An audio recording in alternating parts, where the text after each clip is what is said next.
नमस्कार दोस्तों, स्वागत है आप सभी लोगों का एक बार फिर से the Eklavya IAS academy Dehradun में। मेरा नाम है अंशुल त्रिपाठी और आप सभी लोगों का द एकलव्य आईएएस अकेडमी के इस यूट्यूब चैनल पर हार्दिक स्वागत करता हूं। इस उम्मीद में कि आप सभी लोग बहुत अच्छे होंगे, अपनी तैयारी को मन लगा के कर रहे होंगे और अपने स्वास्थ्य का बहुत बेहतरीन ध्यान रखे हुए होंगे। जैसा कि आप सभी लोग जानते हैं कि हम इन वीडियोज़ के माध्यम से अलग अलग कारणों से, पहला कारण, अगर आपके स्टेट में कोई एग्ज़ाम आया है, उसका नोटिफिकेशन आया है तो उसकी डिटेल्स को लेकर। दूसरा, उस एग्ज़ाम में कुछ ऐसे टॉपिक्स होते हैं जो मिसलीनियस होते हैं, जो इम्पॉर्टेंट होते हैं, उनको लेके आते हैं हम इन वीडियोस के माध्यम से।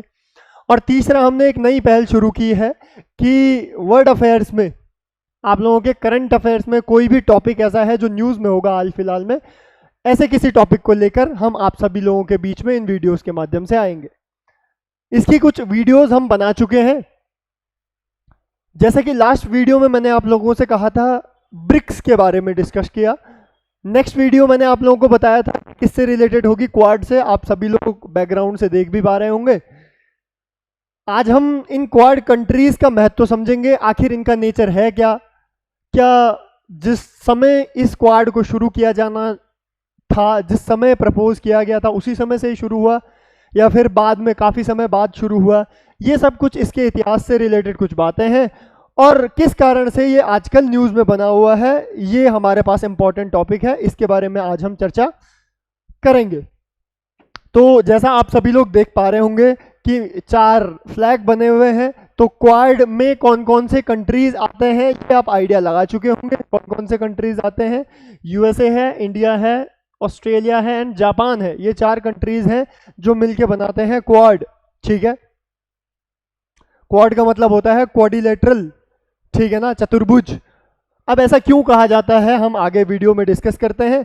लेकिन अगर आप सभी लोग अपनी सिविल की तैयारी, यूपीएससी की तैयारी करना चाहते हैं और इंस्टीट्यूट के साथ जुड़ना चाहते हैं तो आप सभी लोगों के पास ये आखिरी चांस है, क्योंकि इसके बाद बैचेस कंप्लीट हो जाएंगे, फिर कोई भी नया बैच नहीं बनाया जाएगा। अगर आप द एकलव्य आईएएस अकेडमी के साथ अपनी तैयारी शुरू करना चाहते हैं तो आप नीचे कुछ नंबर लिखे हुए हैं, वहाँ पर आप कॉल कर सकते हैं, इंक्वायरी कर सकते हैं, काउंसलिंग कर सकते हैं।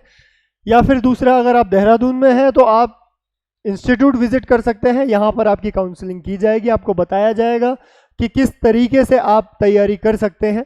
ठीक है, जो एक्सपीरियंस फैकल्टी है, डायरेक्टर सर खुद आपसे बात करते हैं कि आपको क्या करना चाहिए अपनी प्रिपरेशन में, ताकि आपकी प्रिपरेशन का जो टाइम टेन्योर है वो कम से कम हो, आप कम समय में ही सेलेक्ट हो जाए। ठीक है, तो शुरू करते हैं हम टॉपिक। आज का टॉपिक है हमारे पास क्वाड, क्वाड्रिलेटरल, जैसे कि हमने डिस्कस किया। तो हम क्या देखने वाले हैं आज के टॉपिक से कि भैया सबसे पहले व्हाई इज इन न्यूज़, क्यों है भैया, क्या कारण है कि ये जो टॉपिक है कुछ समय से न्यूज़ में बना हुआ है, और क्या ऐसा कारण होता है कि ये जो इंटरनेशनल ग्रुपिंग्स होती है ये समय समय पर न्यूज़ में बनी रहती है, कुछ ना कुछ यहाँ पर चलता रहता है, या फिर इनमें जो भी मेंबर कंट्री है उनमें से कोई एक न्यूज़ में होगा तो सब तीनों के तीनों या चारों के चारों क्या हो जाते हैं, न्यूज़ में आ जाते हैं। ठीक है ना, तो आज हम ये देखेंगे पहला। दूसरा, अबाउट क्वाड की है क्या, ओरिजिनली क्या था, किस कारण से बना, क्या ये ऐसा कुछ है, एग्जिस्ट करता है क्वाड या फिर नहीं करता है। ठीक है ना, ये भी तो एक क्वेश्चन है। दूसरा है historical and current importance of quad, कि इसकी हिस्टोरिकल क्या इंपॉर्टेंस थी, आज की डेट में क्या इंपॉर्टेंस है। अच्छा, इंपॉर्टेंस है तो किस तरीके से है, क्या कर रहे हैं हम जिससे हमें पता चल रहा है कि इसकी इंपॉर्टेंस है। ठीक है ना, तो ये कुछ पॉइंट्स हैं जो हम आज इस वीडियो के माध्यम से क्या करेंगे, डिस्कस करेंगे, जो आपके कॉन्सेप्चुअल प्लस फैक्चुअल नॉलेज को क्या करेगा, इनहेंस करेगा। आप लोगों के जीएस पेपर 2 में जो इंटरनेशनल रिलेशंस वाला पोर्शन है, आप लोग वहाँ पर इसको यूज़ कर सकते हैं। वहाँ पर आप लोगों के काम ये जो टॉपिक्स हैं वो आने वाले हैं। अगर आप लोगों में से कोई ऑप्शनल की तैयारी कर रहा है, पीएसआईआर ऑप्शनल की तैयारी करता है, political science and international relations, तो आप लोगों के लिए ये टॉपिक क्या हो जाता है, इम्पॉर्टेंट हो जाता है। ठीक है ना, तो हम पार्ट के हिसाब से इन टॉपिक्स पर क्या करेंगे, क्वाड को डिस्कस करेंगे। तो पहला टॉपिक हम शुरू करते हैं, क्यों न्यूज़ में है। ठीक है ना, पहला टॉपिक ऑब्वियसली कारण क्या है, न्यूज़ में है। आप सभी लोग अखबार पढ़ रहे होंगे, न्यूज़पेपर पढ़ रहे होंगे, तो आप लोगों ने देखा है कि हमारे जो प्राइम मिनिस्टर हैं वो कहाँ पर है, जापान में है। उसके बाद उन्हें कहाँ जाना था, उसके बाद उन्हें चाइना जाना है। तो चाइना जाने वाले पर्सपेक्टिव को तो हमने डिस्कस किया ब्रिक्स के रिगार्डिंग, लेकिन वो जापान में है तो क्या आ जाएगा, किसकी इंपॉर्टेंस आ जाएगी, क्वाड की इंपॉर्टेंस आ जाएगी, बिल्कुल आ जाएगी, ठीक है ना। अब क्या इसका रीजन, अभी हमने देखा कि जो जापान है उन्होंने क्या कर दिया, मोदी जी की विजिट से पहले ही जो यूएसए के साथ कुछ ट्रेड्स हैं वो क्या कर दिए, खत्म कर दिए। एक फॉर्मल मीटिंग होने वाली थी वो खत्म कर दी। तो क्या इसके पीछे रीजन ये जो इलीगल टैरिफ यूएसए लगा रहा है, अब मैं इसे इलीगल टैरिफ क्यों कह रहा हूं, क्योंकि अभी कुछ देर पहले एक न्यूज़ आई है कि यूएस की जो कोर्ट है उसने जो ट्रंप महोदय है, जो जिन्होंने इंडिया या फिर और जैसे कुछ कंट्रीज हैं जहां पर ये टैरिफ लगाए हैं आंख बंद करके, उनको क्या माना, इलीगल डिक्लेयर कर दिया है। तो इसीलिए यहां पर इसे इलीगल टैरिफ नाम से यूज किया गया है, ठीक है ना। तो क्या इसके पीछे ये इलीगल टैरिफ है, क्या जापान का इंटरेस्ट इंडिया, चाइना, रशिया जो हमारे ईस्टर्न कंट्री हैं उनकी तरफ ज़्यादा है रादर देन द यूएसए, क्या ऐसा कुछ हो रहा है? क्योंकि जापान ने डंप कर दिया है ट्रंप को या फिर ट्रंप की ट्रेड डील्स को, किसके अगेंस्ट, चाइना, इंडिया, रशिया के अगेंस्ट। तो अभी आज की डेट में हम ये अंदाज़ा लगा सकते हैं कि ये बात 100% सही है कि क्या कि जापान ने इंडिया, रशिया, चाइना को ऊपर रखा है, किससे, यूएसए से या फिर ट्रंप से, ठीक है ना। इसलिए ये जो मुद्दा है ये पूरा किस कारण क्या बना हुआ है, न्यूज़ में बना हुआ है। और सबसे इंपॉर्टेंट बात है, हमारे इंडिया के जो प्रधानमंत्री हैं उन्होंने विजिट किया है, कहाँ, जापान विजिट किया है, इसीलिए ये चीज़ें क्या है, चर्चा में है। अच्छा, चर्चा में है तो हमें इसके बारे में आइडिया होना चाहिए कि ये है क्या। सबसे पहले मैंने आप लोगों के पास कहा क्वाड्रिलेटरल, ठीक है ना। क्वाड्रिलेटरल आपको दिख रहा है, India, Australia, USA and Japan, ठीक है। अब क्योंकि यहां पर इंडिया भी इसका मेंबर है, यहां पर जापान भी इसका मेंबर है, ठीक है ना, और जो यूएसए है वो टैरिफ लगाना चाह रहा है अपने ही पार्टनर कंट्रीज पर, ठीक है ना। जो कंट्रीज समय समय पर क्या है, यूएसए ने जिनका यूज किया है अलग अलग डायमेंशन में, उन पर ही क्या लगा रहा है, अपने कन्वीनियंस के हिसाब से सैंक्शंस लगा रहा है, ठीक है। तो इन्होंने आपस में क्या किया, सोचा कि हम भी अपना पर्सनल इंटरेस्ट देखते हैं यूएसए को सामने से ऑफर करने के बजाय, ठीक है ना। तो ये है क्वाड्रिलेटरल का मतलब कि आप चारों मिलकर क्या करेंगे, एक ग्रुपिंग्स बनाते हैं जिसमें आप क्या करते हैं, मिलकर XYZ डिसीजंस लेते हैं। वो हम देखते हैं कैसे डिसीजंस लेते हैं, ठीक है ना। अच्छा, ये ग्रुपिंग्स बनी क्यों थी, मैंने लिखा है 2007 से 2027 तक। तो पहले हम इस बात को जान लेते हैं कि ये क्वाड्रिलेटरल जो ग्रुपिंग्स थी वो बनी क्यों थी, ठीक है ना।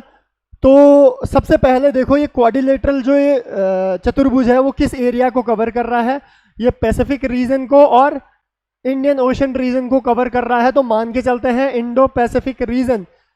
अच्छा, जहां पर बात आती है इंडो पैसिफिक रीजन की, वहां पर एक्टिवली कौन आ जाता है, चाइना भैया आ जाते हैं, ठीक है। और चाइना ना इंडिया को पसंद है, ना जापान को पसंद था, और ना ये क्या होगा, ना जापान को पसंद था, ना ऑस्ट्रेलिया को पसंद है, ना यूएसए को पसंद है, ठीक है ना।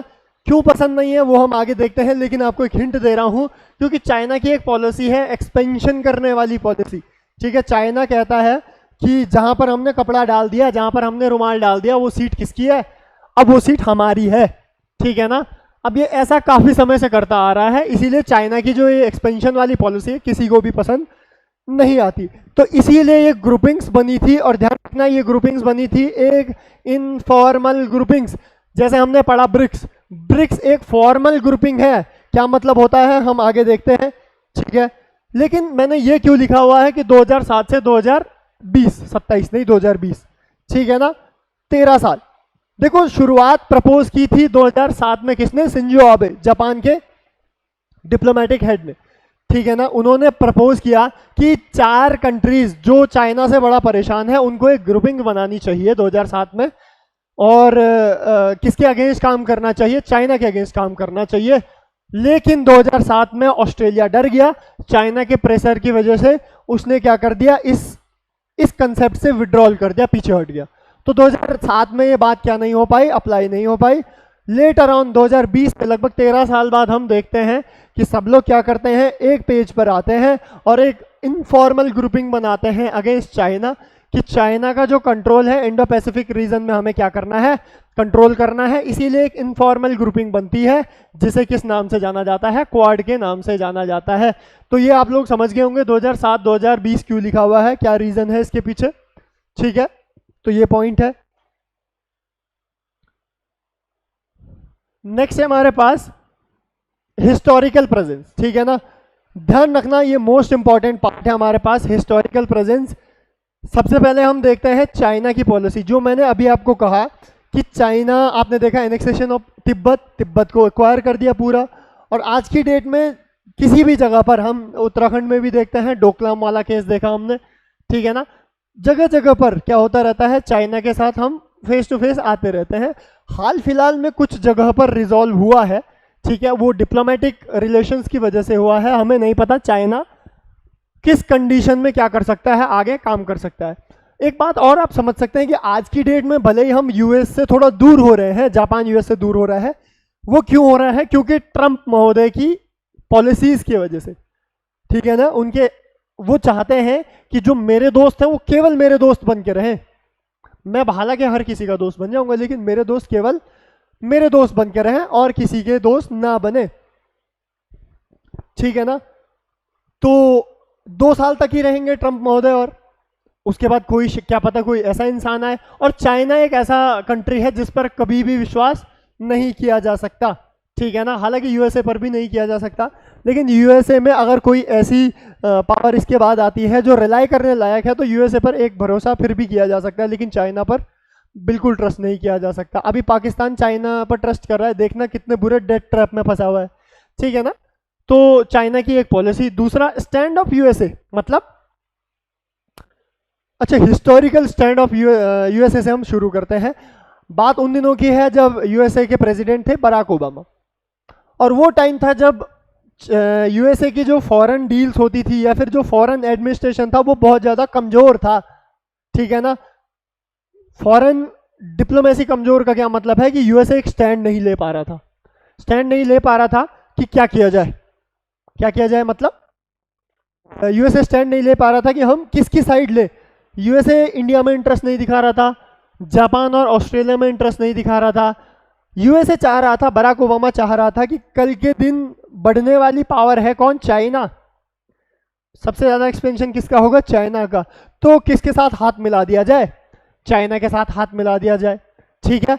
इस कंडीशन में शिंजो आबे, जापान, उन्होंने क्या किया, इस क्वाड जैसी फॉर्मल ग्रुपिंग को, इनफॉर्मल ग्रुपिंग को क्या रखा, जिंदा रखा। इन्होंने इंडिया में क्या किया, काफी ज्यादा इन्वेस्ट किया, इंडिया को लोन प्रोवाइड किया, ठीक है ना, ताकि इंडिया की जो इकोनॉमी है वो क्या करती रहे, सस्टेन करती रहे। क्योंकि इनको कंप्लीटली ट्रस्ट था कि चाइना पे विश्वास नहीं कर सकते, यूएसए पर भी विश्वास नहीं कर सकते, कल के दिन इंडिया ही होगा जिस पर क्या किया जा सकता है, कंप्लीटली ट्रस्ट किया जा सकता है। और आज की डेट में भी आप लोग देखोगे कि इंडिया की इकोनॉमी में जापान का इन्वेस्टमेंट क्या होता है, काफ़ी ज़्यादा होता है, ठीक है ना। लेकिन ये उस समय की बात है जहाँ पर इंडिया क्या नहीं थी, एक बहुत स्ट्रांग इकोनॉमी था नहीं, ठीक है ना। वहाँ पर जापान ने अपना इंटरेस्ट दिखाया, किसमें, इंडिया में। ऑस्ट्रेलिया का खास इंटरेस्ट नहीं था, लेकिन जापान ने अपना इंटरेस्ट दिखाया इंडिया में। तो ये है आपके पास हिस्टोरिकल एसेंस। फिर एफर्ट ऑफ जापान इन 2007, देखो 2007 से ही इन्होंने शुरू कर दिया था किसको, क्वाड जैसी इनफॉर्मल ग्रुपिंग को बनाना। मैं बार बार इनफॉर्मल शब्द यूज कर रहा हूं, आपको समझ में आएगा कि मैं इनफॉर्मल शब्द यूज क्यों कर रहा हूं, ठीक।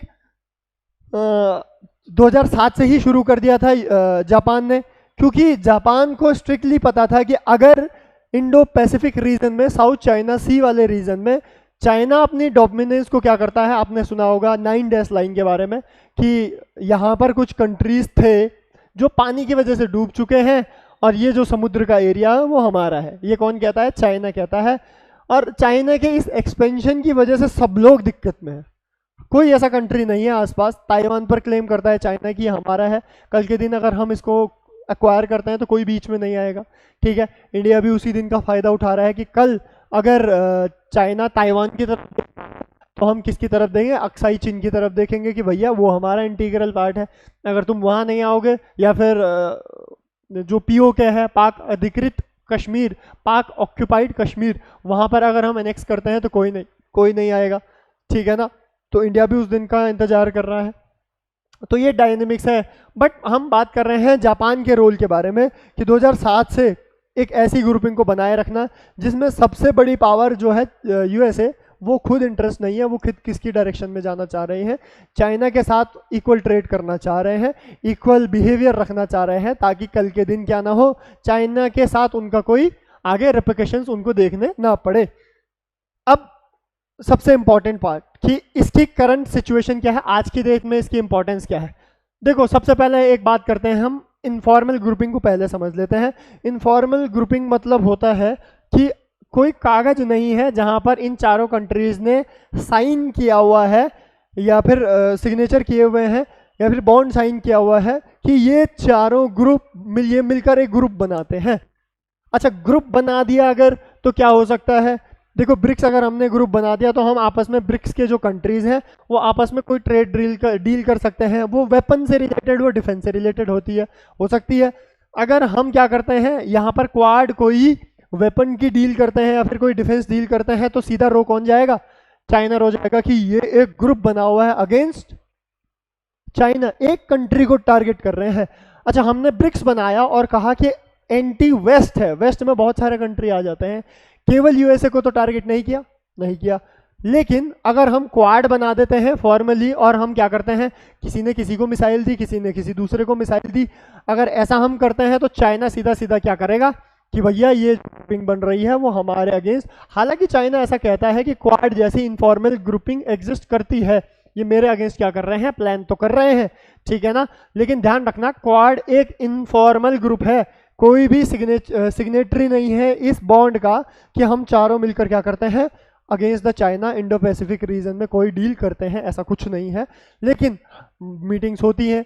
अच्छा, अब देखो दूसरा क्या होती है, एक मालाबार एक्सरसाइज होती है, ठीक है, जिसमें कौन से कंट्रीज, अब हम समझने के लिए बोल देते हैं कि यहाँ पर कौन कौन पार्ट करता है, कौन कौन पार्ट लेता है। नेवल एक्सरसाइज में यूएसए लेता है, ऑस्ट्रेलिया ने भी लिया इस बार, और जापान लेता है और इंडिया भी लेता है, इंडिया कंडक्ट कराता है इसको, ठीक है ना। मालाबार एक्सरसाइज मतलब अलग अलग कंट्रीज वो कराते हैं, इंडियन ओशन में होती है या फिर अलग अलग रेस्पेक्टिव अपने नज़दीकी ओशन में होती है, एक्सरसाइज कंडक्ट कराई जाती है, ठीक। तो अच्छा, यूएसए, ऑस्ट्रेलिया, जापान और इंडिया, ये चारों कंट्रीज अगर शामिल हो रहे हैं किसी एक्सरसाइज में तो क्या हम कह सकते हैं कि क्वाड कंट्रीज आपस में एक नेवल एक्सरसाइज करते हैं, ठीक है। अब यूएसए को इससे भी चाइना को इससे भी दिक्कत है कि भैया ये जो नेवल एक्सरसाइज कर रहे हैं वो अगेंस्ट किसके कर रहे हैं, चाइना कर रहे हैं। तो इस कारण से ये जो टॉपिक्स हैं वो हमेशा लाइमलाइट में बने रहते हैं। सपोज अगर यूएसए चाइना आपस में, यूएसए और ऑस्ट्रेलिया आपस में कुछ मिलते हैं तो क्वाड इंपॉर्टेंट हो जाता है, ऑस्ट्रेलिया इंडिया आपस में मिलते हैं तो इंपॉर्टेंट हो जाता है। आजकल इंडिया और चाइना मिल रखे हैं, आजकल इंडिया और जापान मिले हुए हैं और यूएसए के साथ सबका क्या चल रहा है, पंगा चल रहा है। इस वजह से क्या बना हुआ है, ये न्यूज़ में बना हुआ है, ठीक है ना। ये बहुत सारी कॉन्सेप्चुअल इंफॉर्मेशन है, हालांकि इसमें बहुत सारी फैक्चुअल इंफॉर्मेशन भी होती है, लेकिन हमको क्या होती है, फैक्चुअल इंफॉर्मेशन सब जगह मिल जाती है, कंसेप्चुअल क्या डायनेमिक्स होते हैं ये हमें कहीं नहीं मिलते, ये हमको न्यूज़पेपर के हिसाब से या फिर इन क्लासेस के माध्यम से समझने होते हैं। तो उम्मीद करता हूँ आप सबको ये जो टॉपिक है वो समझ में आया होगा, ठीक है। आपने क्वाड की इंपॉर्टेंस समझी होगी, हिस्टोरिकल, करंट और आखिर है क्या क्या एग्जिस्ट करता है। अगर आप ऐसी ही वीडियोस देखना चाहते हैं तो आप the Eklavya IAS academy Dehradun YouTube channel है उसको सब्सक्राइब कर सकते हैं, आपको ऐसी वीडियो सबसे पहले मिल जाएगी, बेल आइकन को प्रेस कर सकते हैं। और साथ ही साथ अगर आप चाहते हैं आपकी तैयारी बड़े अच्छे ढंग से हो तो आप यहाँ पर इंक्वायरी कर सकते हैं, नीचे कुछ नंबर्स चल रहे हैं उन पर स्क्रॉल कर सकते हैं, अलग अलग बैचेस चल रहे हैं, आपको जिस भी बैच में जिस भी चीज़ के लिए अपीयर होना हो आप क्या कर सकते हैं, नीचे कुछ नंबर्स पे कॉल कर सकते हैं। अगर आप देहरादून में हैं तो आप इंक्वायरी कर सकते हैं, जिससे आपको आइडिया लगे कि आखिर इंस्टीट्यूट में चल क्या रहा है, एग्ज़ाम की क्या डिमांड है, आप किस तरीके से क्या कर सकते हो, अपनी तैयारी को सूटेबल बना सकते हो, ठीक है। आपसे ऐसे ही किसी अगली वीडियो में मिलेंगे, तब तक के लिए धन्यवाद, जय हिंद।